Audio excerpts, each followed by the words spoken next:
What's good, YouTube? It's your boy Zay, coming back with another video, y'all. I know y'all read the title of this video. You know what I'm saying? This situation is sad, man. That's why I say y'all put God first and think before you do, y'all. But let's get to the video. Officers and firefighters in Rock County, Wisconsin, respond to a catastrophic multi-vehicle crash on the highway, resulting in a car being split completely in half by a snowplow. As a multi-casualty incident unfolds, officers need to find out what exactly happened and hope that everyone survived. Stop. I don't have much of a What? story. Okay. Other than... Are you serious? Most of it. Okay. Is your car's up there? We're right there. Okay. Are you able to sit in your car, stay warm? Yeah. Okay. Just have a seat in your car and I'll come talk to you in a minute, okay? Somebody is under the vehicle right now, bruh. That's sad. Fire and rescue are trying to get the man stuck underneath the vehicle out as quickly as possible. The crazy story of how the vehicle was split in half will soon be revealed by witnesses. Jeez. I don't have... Where's... Okay, so other car is where? Over there? There, and then obviously plow truck up there. So it sounds like, from what I gathered, this car, I believe, is headed northbound, plow is headed southbound, or vice versa. Okay. And cut out in front of the one car, got hit by that car, and then right in front of the plow, obviously severed in half. Gotcha. Okay. So... Yeah. I don't... Obviously, my concern is that. Yeah, I got you, man. I'm gonna have these people take a seat in their car. If they're... Is there airbags ejected or anything? Airbag deployment, yes. Okay. Sounds good. Okay. Hi there. I'm Deputy Leish from the Sheriff's Office. You guys were in that vehicle? Yes. Okay. Just kind of based on everything's going on right now, would you guys like to just have a seat in my squad car so you can stay warm? Yeah. Okay. We'll walk you back towards mine here. So did you guys saw what happened and all that stuff originally, or? We didn't see anything until we hit it. Okay. I talked to the guy in the vehicle that pulled over. Yep. He said that I think he was following that car, and they hit some ice, they slid, and then the plow hit them, spun it into the middle, and then we hit them coming across. Okay. While this explanation describes most of how the crash occurred, it doesn't explain how the man trapped underneath the vehicle got there. Through further investigation, officers will soon find out. So just because there's like a bump in the back, I'll have one of you go on one side, one of you go on the other side, okay? Yep, absolutely. And then let me know if it's warm enough in there. I can turn it up, crank the heat or something. It's not looking good, homie. No? The car's up there. Fire's trying to get him out. He's pinned under the front wheel of the car. Was he a passenger or driver? Do you know? I'm thinking he's driver. The whole car is ripped in half. So these folks from this car over here are in the backseat of my car. Okay. Another car, I told that gentleman to have a seat in his car. I guess he saw it. Oh. And then the plow truck's in front of him. So once we get this guy out and all that, then we can tag team it or whatever you want to do. Yeah. Is your car unlocked? Yeah. We're just going to check on the two. Yeah, they're in the back seat of the Charger. It should be unlocked.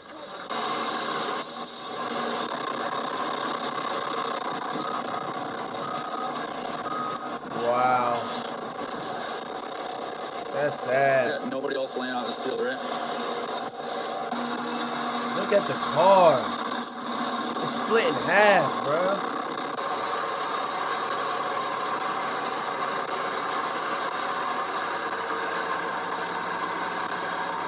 No damage to that. Firefighters are able to get the man stuck underneath the car out and need to get him to a hospital immediately. Which hospital you guys going to? UW? Okay. He was northbound, both other vehicles were southbound. Okay. I'm going to do a walk through this other field, just make sure no other buddies laying out there. I wonder what Let's happened. just spread out like 25 feet apart and to go that way. All right, so let's take it north, because that's the other half of that car.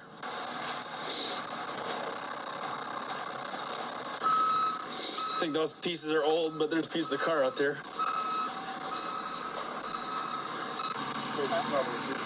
As I say, remember to look up. always surprise you. You want him taking crash report? We'll just start getting statements. Yeah. Okay. Alrighty. I'm sorry it took so long. You just kind of It's all right. a little bit of a cluster going on here. You guys? The car that crashed Okay. was going eastbound. The black one? Yep. And they started to fishtail, and they came around, caught the front of the plow truck, With the front end or the back end? with the back end. Okay. And then flung the back end of the car over there, and they came to rest right about where the fire truck is, Okay. facing that way with the, Facing back northbound? they were shooken up, but they were both fine. Okay. And then the car that's in the ditch way over there Yep. was going eastbound as well. Okay. Couldn't see them or anything because they didn't have any lights on. Gotcha. At the front of them, that's when the driver came out, Okay. and I was able to throw the car in reverse as that car was flying back at us because we were right behind. We've been behind the plow since Janesville doing 31 miles an hour. Yeah. And that's- Oh, the safest place normally is right by the plow. Yeah, right? that's what I said. As soon as we passed him in Janesville, it's like, well, we'll just stay behind him. Hopefully Yeah. he goes all the way to Oregon. For That's sure. where we're going. They just fishtailed right in front of the plow. They were fine until they got hit again and he came out. Gotcha. Okay. So what it sounds like happened is that black car was coming southbound around the corner, started at Fishdale. The ass end clipped the front of the plow truck, spinning it around, and the back half like flew off. Right. It was in the middle of the road facing northbound.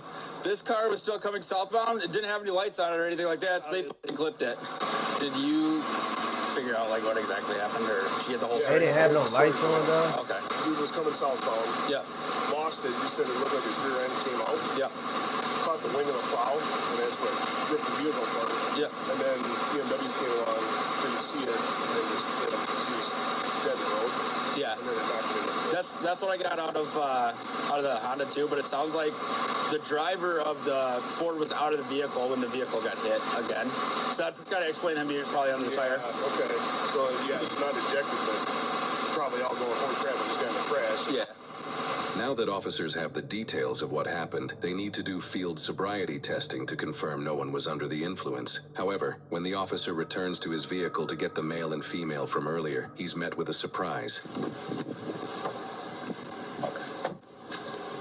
Do you have anybody sitting in your car? No. Need somebody? So the two people from the BMW were sitting in my squad. Now I don't know where the they're at. These people What? are in my car or in this ambulance. Where'd they go? You guys have the folks from the BMW? We do, yeah. Okay. We were just finishing up with them. So you guys were headed home, I'm assuming? Yeah, okay.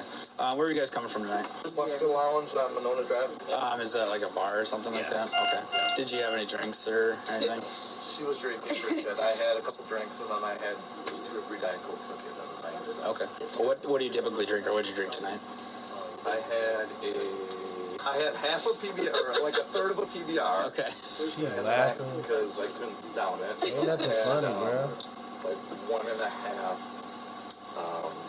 like 5% alcohol beers. Okay. Do you feel like you're under the influence or anything at this time or anything like that? Okay. Just kind of based on what's going on tonight, I'm going to ask that you do stand up field sobriety testing, and as long as you're good to go home tonight. Okay. So if you guys are good, I'll have you step out, and then we'll go through that process real quick, and then we'll get you on your way. Okay. I'm gonna try to get this with you as fast as possible here. The rain's coming this way. I'll have you face this way. Face this way. Okay. Yeah, so the rain's not hitting you in the face, okay? Yep. Do you have any kind of like knives on you or anything like that? Nope. All right. So first part is an eye exam. Just look at the tip of my finger, okay? Mm-hmm. And following with your eyes only. Yep. Look at his eyes. Remember keeping your head still. Mm-hmm.